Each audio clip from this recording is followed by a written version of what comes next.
Hey there, how y'all doing? This is Data. On a Sunday, doing a lot of planning for my upcoming AT section hike from Burningtown Gap up through the Smokies and maybe even as far as Hot Springs. And I'm just itchy to get out on trail, so might be going overboard on the planning thing, but I thought I'd share a little bit of that with you because section hiking is a good deal different than through hiking in that you have a lot more of an opportunity to plan carefully, or I do anyway, because I like to plan things out and to get some control over the diet and try to eat a little cleaner on trail and a little healthier. And so I'm going to review that in segments of this video coming up. Now basically, I'm going to run through some spreadsheets. They're going to look like this, but you can zoom in on them later if you're interested. They're going to cover what my hiking schedule is, how my meal planning is going in terms of resupply, and also what will be included in the meals, how I pack them, what the weights are, and then some information about the kind of data sources that, true to my trail name, I carry along with me on trail and how I use that information to help make choices. It's not really that I have an exact schedule, it's that I have a general outline of a schedule, and then as things change that I can't control, like weather or trail conditions, or for that matter, bear incursions and shelters being closed for that, like is happening right now in the part of the AT I'm going to be hiking through. This kind of planning gives me a lot of flexibility, and it's come to be part of being a section hiker as opposed to a through hiker or a longer distance hiker that I'm learning to enjoy, just because I can take a little bit of time to not have my hiking disrupt my life with Mrs. Data and the things I need to get done on the homestead. So I think I've really earned the trail name Data legitimately, because I do a lot of planning, and I found that one of the differences between now that I'm doing section hikes versus when I earlier this spring was planning on doing a through hike is that I get to do a lot more planning, and that means I have more control over the quality of the food that I eat, and it also allows me to map out a whole couple of weeks of food and locations and options at a time before I ever hit the trail, which suits my personality type and my hiking abilities a little bit better than trying to do the whole thing at a month at a time like I was planning on doing, because I don't think I have that skill level or that much endurance or dedication in me. So this is the basically 2 weeks of hiking I'll be doing up through the Smokies. This is the rough schedule. The sites that are in bold are the ones that I have made a reservation at in the case of the Smokies, or that I intend to stay at.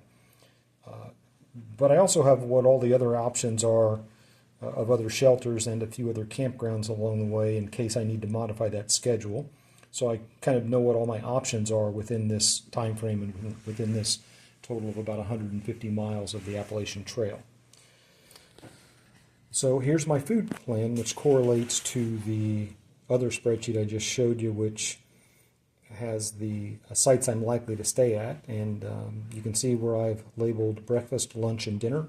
Lunch is really, the 4 different snacks I have during the day, but just for organizational ease, I just call it all lunch. You can see I've said yes or no based on if I need to have a meal on that particular date, and then I total them up. The light blue section at the top is the 7-day food carry, which I'm having to do because there's not really a good way to get a resupply done at Fontana Dam right now.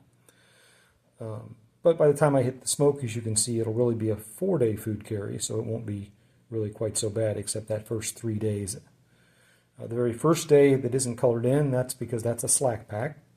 The dark blue area are the meals that I'll resupply with at Gatlinburg Hotel when I come off trail at Newfound Gap for a resupply.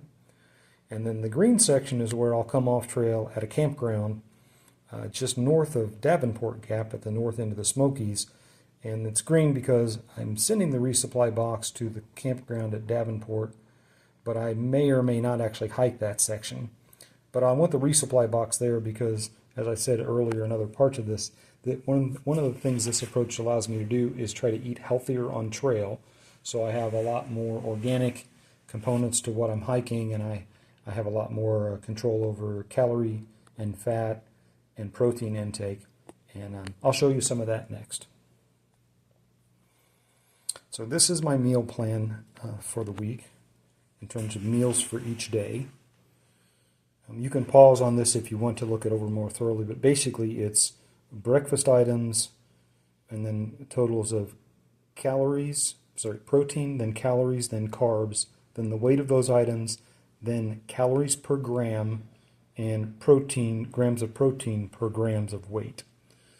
So what I'm trying to do here is build on things I've seen other people do, where we try to target healthy and calorically dense foods to keep the weight of the food I'm carrying down, but also to keep it as healthy as I can get it, especially in terms of fats and proteins, and not a lot of processed stuff, or at least not a lot of processed stuff with kind of preservatives in it that aren't good for me as a pre-diabetic hiker who's 64. So for breakfast, you can see I have that collagen powder and protein mix with 2 instant coffees. And also for breakfast, I have basically 3 packets of instant oats mixed together. For snacks, I have the things I've shown you in the other video about food, which are basically packets of peanut butter, some trail mix, and a Quest bar. And then for dinner, I have one type or another of ramen noodles from Mike's Mighty Good Ramens, 3 packets of olive oil, and either a tuna or a chicken packet. All of that comes out to be 2,200 plus calories a day, 104 gram breakfast meal. That's the coffee and protein powder mix along with 3 packets of instant oatmeal. These are my 3 or really 4 snacks for the day. It's a bag of trail mix, a Quest bar, and a couple of helpings of Justin's peanut butter with honey in it. And then for dinner, I have a Mike's Mighty Good Ramen with a packet of tuna or chicken in some cases, and 3 little packets of olive. This whole set of meals adds up to about 2,300 or 2,400 calories a day. And it's a pretty evenly balanced mix of some protein and some fats and some carbohydrates with most of the carbs. So this is what my 7-day food supply looks like when it's all packaged up, each in its own smelly proof bag, except for my drink mixes, which I keep out separately. And then this is actually a heavy duty smelly proof bag because it's the first one I'll use. I convert it into a trash bag for the rest of the trip. So now the trick will be, can I fit all 6 of these into my large Ursack bag? 9.8 pounds, or 9 pounds and 8 ounces, which is really 9.5 pounds. That is all 7 days of food in the Ursack. One of those sacks will actually not be in the Ursack on day 1 because I'll be eating it on day 1, so it doesn't need to be in the Ursack. But for purposes of weighing it, this is the 7-day food supply. So in addition to the 7 days of food supply, I'll be sending myself 2 resupply boxes with 3 days of food apiece in them. One of them goes to a hotel in Newfound Gap, and the other one, in Gatlinburg, when I come off trail at Newfound Gap. And the other one's going to go to a campground I'll be staying at up around Hartford when I come off after I get out of Davenport Gap at the north end of the Smokies. And so true to my trail name data, in addition to all the planning that goes into the meal packs and the calories per gram and all of that sort of thing, I carry a fair amount of data with me on my phone mostly, but also here in some paper forms. So I'll carry the spreadsheet that I showed earlier, which has the layout and the schedule for my hiking and some of the other options between what my planned sites are in case that schedule changes, because it does often change. So I just like to know what my options are. And then the thing that says leave no trace is actually my permit to hike the Smokies. Because I'm hiking it as a section hiker, I have had to schedule each of my nights camping at shelters or at a campsite so that I have a reserved spot, which means I'll have to stay in the shelters on those nights. Also means I can't be kicked out of those shelters. So I have a reserved spot all the way through the Smokies. And I'm also carrying the 2 guides that are from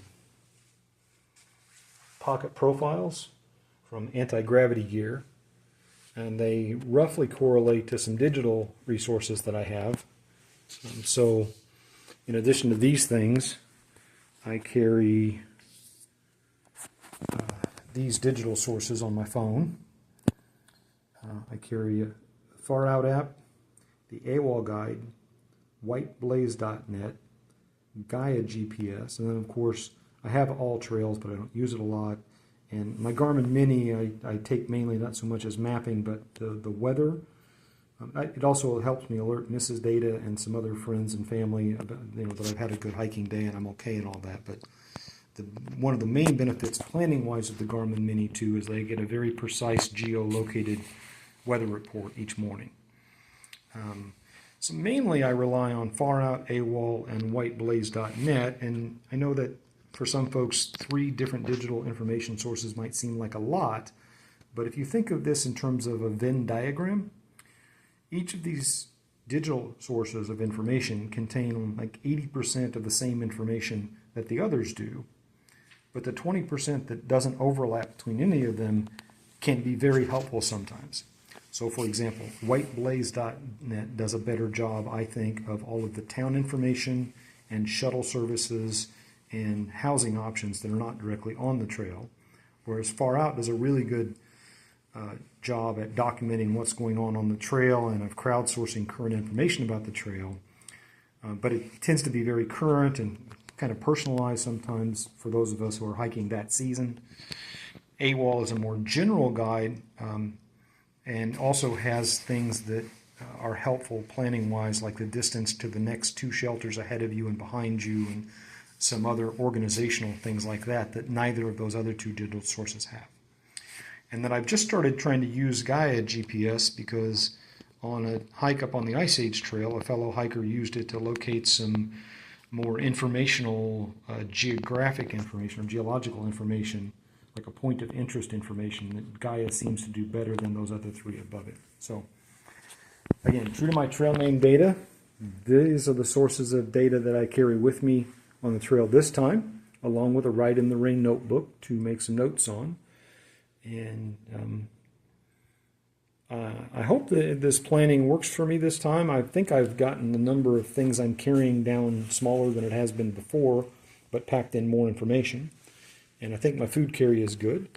And I think the only thing I have left to do now is to lay out my whole pack and explode it on my gear room floor, and then kind of walk through that for myself and for anybody who's interested to watch it, just to make sure that I have everything and I can justify everything I'm carrying in my 16-pound base weight, and that I'm not forgetting anything. So that's it for this particular video about how I'm prepping for my next section hike of the Appalachian Trail up through the Smokies.